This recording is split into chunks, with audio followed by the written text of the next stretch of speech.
Morning, ladies and gentlemen. Hope you're all well.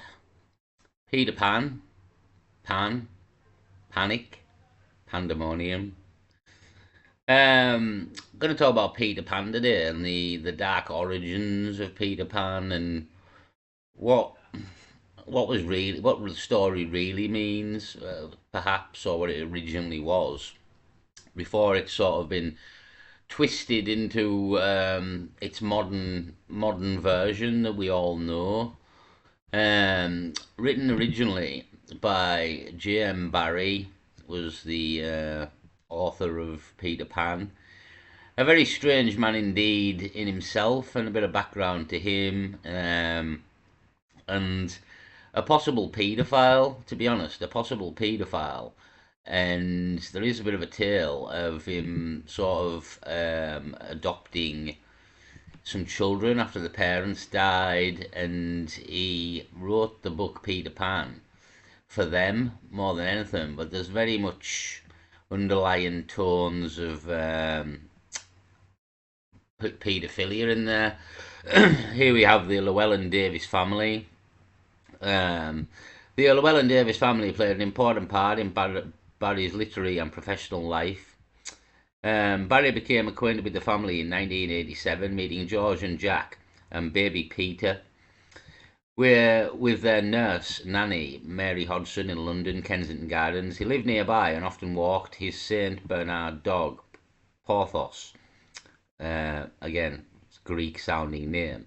We'll get to the Greek stuff in a minute. In the park, he entertained the boys regularly with his ability to wiggle his ears and eyebrows, and with his stories. He did not meet Sylvia until a chance encounter at a dinner party in December. She told Barrie that Peter had been named after the title character of her father's novel, Peter Ibbotson.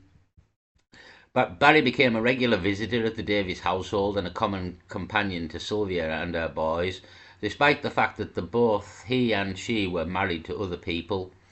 In 1901, he invited the Davies family to Blacklake Cottage, where he produced an album of captioned photographs of the boys acting out a pirate adventure entitled The Boys Castaway of Blacklake Island. Barrie, who had two copies, made one of which he gave to Arthur, who misplaced it on a train. The only surviving copy is held at Manuscript Library in Yale University. The character Peter Pan, invented to entertain George and Jack. Barrie would say to amuse them that their little brother Peter could fly. He claimed that the babies were birds before they were born. Parents put bars on the nursery windows to keep the little ones from flying away. They grew into a tale of a baby who did fly away. So yeah, he wrote another book before Peter Pan, and it was a tale of a baby who could fly, and the baby flew out of the window into the park where magical stuff happened in the park. And when the baby went to fly back, the window was shut and boarded up, and there was another baby in the window. It was part of the tale. And within this story, the bits that people liked the most in this story were the Peter bits. And so the author decided to write a book just around the character Peter, rather than this story of a park and a magical park and everything that was going on. He decided to write a story about Peter. Now, the book was originally called Peter Pan, The Boy Who Hates Mothers, was the original name of the book, and it was because he flew out the window. The mother shut the window and got a new baby and let him go, and from that, the Peter Pan character hated mothers, and that was the original name of the book, Peter Pan, The Boy Who Hated Mothers. Now, this family here, I believe, the parents went on to die, and he in some way sort of took custody of the children into a form. Hold on, I'll just see if it is. Since being substantiated speculation that Barrie was a paedophile. Here it is. Here. One spark of speculation is a scene in the novel The Little White Bird, in which the protagonist helps a small boy undress for bed. And the boys requested they sleep in the same bed. It's a bit of a Michael Jackson theme thing here going. However, there is no evidence that Barrie had sexual contact with the children. But the whole book and the story, in essence, is a bit paedophilic. and like predatory. And Pan as well is also Pan, the god Pan. Um, Now, this kind of all links together in a weird way. So, in ancient Greek religion and mythology, Pan is the god of the wild, shepherds and flocks, rustic music, and impromptuous and companion of the nymphs. He has the hindquarters, legs, and horns of a goat, and he's known for mischief in a way. So, hold on. Pan is significant in Greek mythology, known as the god of the wild, shepherds, etc. Pan's origin is straight back to Arcadia, where he was born to Hermes and Dryad. He is associated with panic due to his sudden appearance in the wilderness, which could frighten travellers. Additionally, Pan is linked to fertility and often represented playing his panpipes, enchanting both gods and mortals alike. His worship began in rural areas, emphasizing his connection to the natural world.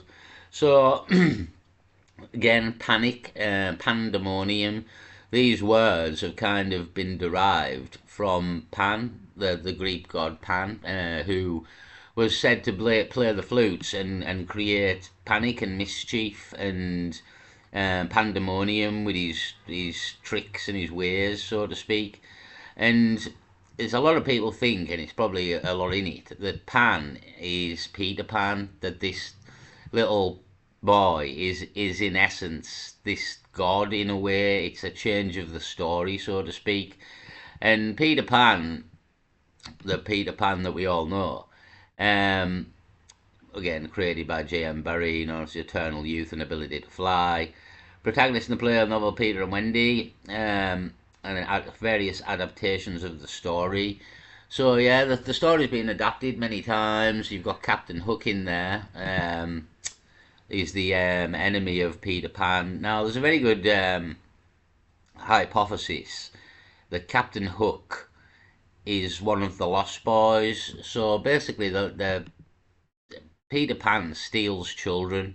So this is where it's not looked at in the right way, so to speak. It's like Peter Pan steals children from their parents, and again, he was the boy who hated mothers.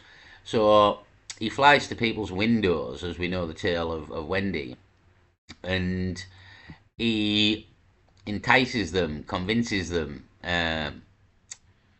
seduces them, in whichever way you want, to fly away with him to Never Never Land and leave the parents and leave the house. And while this is all happening, the parents are at home crying their eyes out. Obviously, the kids have gone missing.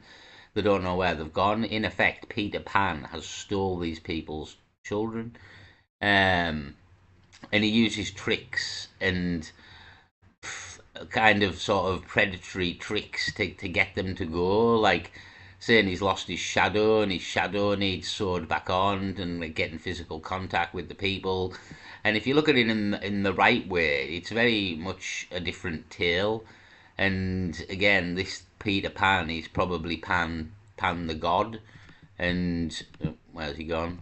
Oh, that's Jim Barry. Pan the god, mischievous, and basically, yeah, Peter Pan steals children who he takes to Never Never Land, and Peter Pan doesn't grow old, but the children, the lost boys, they do grow old as time goes.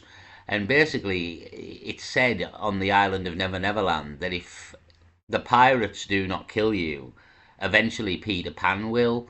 And once you get too old, Peter Pan kills you. And one of the theories is that the Captain Hook and his pirates are actually lost boys who grew up, and Peter Pan tried to kill them. He chopped off Captain Hook's hand. Is the story of Captain Hook, and he was in fact a lost boy, one of or the first, or one of Peter Pan's favourite lost boys. And he grew too old, and Peter Pan tried to kill him but didn't succeed, and Captain Hook lost his hand but got away, and in effect started the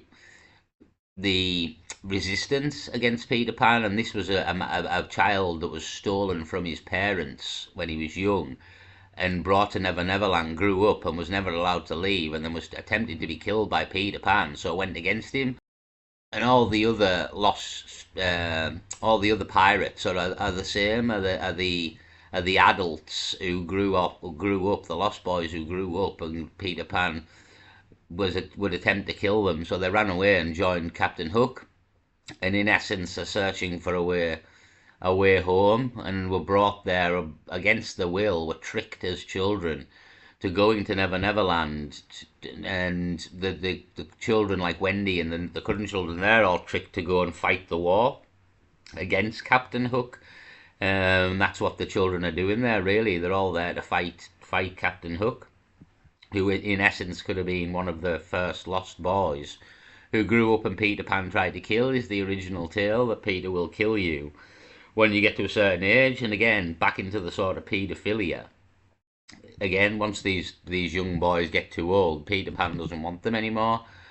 So you've got Pan, the god, and you've got the word panic, which is derived from Pan, and you've also got pandemonium, pandemonium, and again, it's kind of like Pan is a devilish trickster god who wanders around being mischievous and creating panic and chaos, and then like watching and enjoying the chaos and pandemonium that he has created in a way.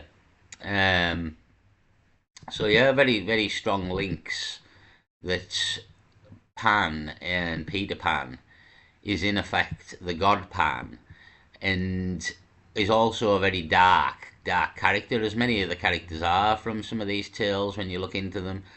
But there's a lot of backing. Again, there is some tale that J.M. Barrie, again it mentions here being a paedophile, although there's no overwhelming evidence or any evidence at all, but it was back in the day when this wasn't a big thing like it is now after the Jimmy Savile thing.